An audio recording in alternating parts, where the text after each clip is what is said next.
Hello everybody, it's Christina and welcome back to my library. As you can see, I am in a different place here in my office. I have my bookshelf behind me now, and I don't know how the sound is going to be. I'm actually recording this on my phone, but we'll see. Hopefully I can figure out where the camera is too. I don't normally record like this, but I'm going to get used to it. So today I am going to be going over my June TBR, and I know I'm super late doing this, but I have a very good reason. We actually adopted a puppy just a couple of weeks ago, and she's so cute. I love her so much. I'm going to put a picture of her in here somewhere so that you can see what she looks like. And her name is Aqua, and bonus points if you know what that is from. I know a couple of my gaming friends will probably get it, but if you're not familiar with video games, you may not know what the name is from. But yeah, her name is Aqua, and she's adorable, and I love her. So I took the last couple of weeks off to focus on her and, do some puppy training, some house training, that kind of thing. So I'm a little behind on some recording. I'm also a little behind on reading, but I'll get to that in my July TBR. So this is my June wrap-up. Did I say TBR in the beginning? I meant wrap-up.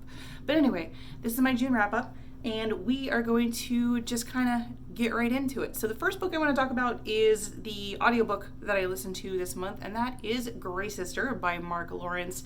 And this is the second book in the Book of the Ancestor trilogy, and I loved it. I loved it just like I liked the first one. I think I gave it 5 stars out of 5 on Goodreads, and it's just wonderful. The narrator is amazing in that book. I feel like I could listen to her narrate any audiobook ever. She's a really good narrator.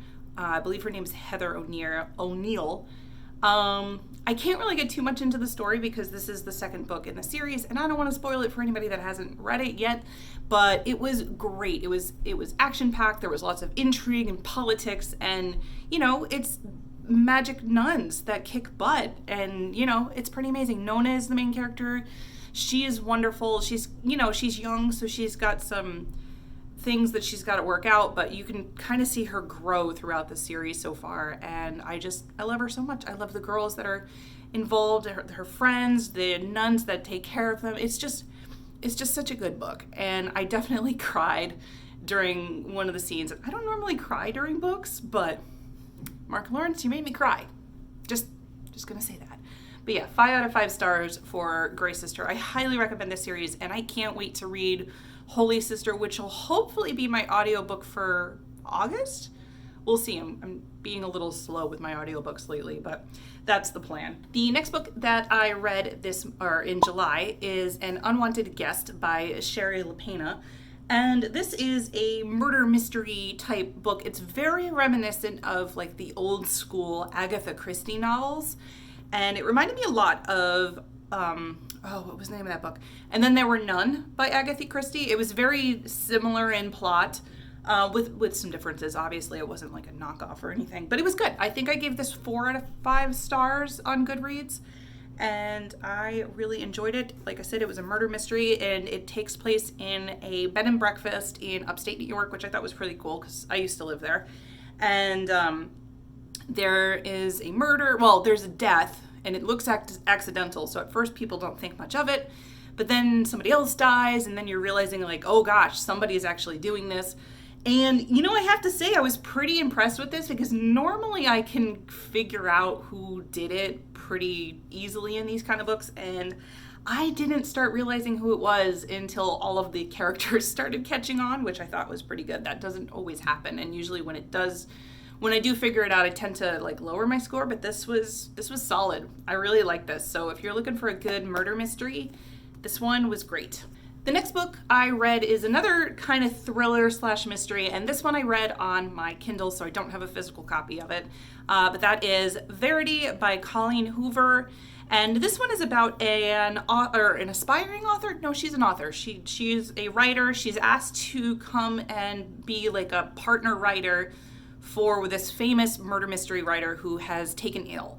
And she is invited to her house where she can write it, and then kind of these weird things start happening, and I can't go too into it because it would spoil the whole thing, but it's wonderful. I will say though, this is one of those books where, or at least for me, I didn't like any of the characters, but that was okay.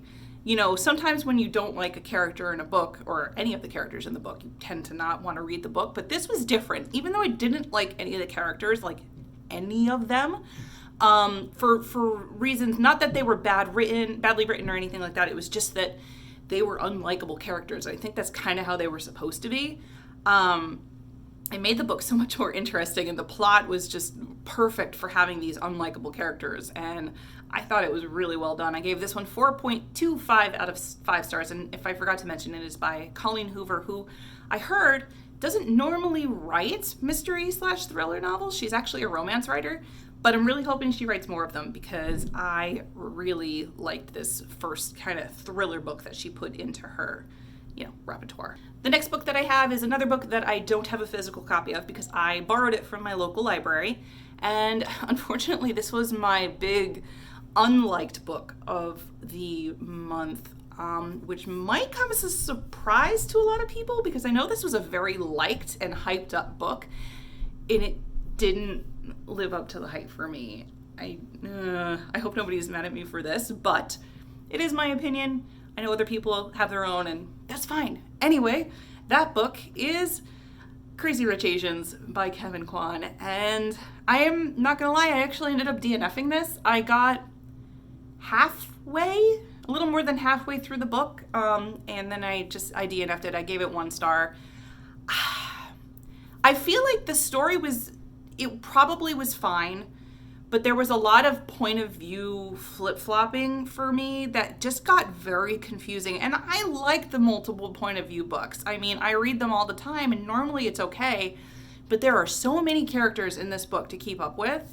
And I was starting to lose track of who was who. And he even had like a family tree in the beginning of the book so that I could keep track of who the family members were, but it didn't help me. I didn't know who anybody was. I didn't feel very invested in any of them. I know that it's, you know, it's a rom-com. It's not like a big, you know, what's the word I'm looking for? Plot heavy? It's just, you know, supposed to be a fun read. I don't normally read those kind of books, so I'm wondering if maybe that was part of the problem. But I wanted to give it a try because it was really hyped up, but I think that maybe I need to not do that kind of book anymore. I don't know. I want to give rom-coms another try. Maybe I read the wrong one for me. Maybe there's another one. If you have one that you recommend, let me know in the comments below. But yeah, Crazy Rich Asians just wasn't for me, and I feel bad because I feel like everybody else loved it, but I didn't. So that was kind of a bummer for me this month. Okay, back to thriller/mystery novels. This is the next book that I read this month, and this is Sadie by Courtney Summers, and I really liked this. This was, the way that this book was written was really neat. It's 2 point of views that you're reading from. One is Sadie, and you're trying to find out why she ran away from home. The other one is written in the point of view of a podcast personality who is writing or running a story on what happened to Sadie. Where did she go? Why did she leave? Who is she looking for? And I just thought that the way that this book was written was very intriguing. I liked the whole podcast part of it. I bet that this probably makes an amazing audiobook, and I actually kind of want to get it at some point to see how the audiobook is done versus how, you know, this book is read. I mean, it was great. I gave it 4 out of 5 stars, and it was a heartbreaking novel. You know, this was one of those novels that you're not supposed to leave it feeling good. It's very heavy.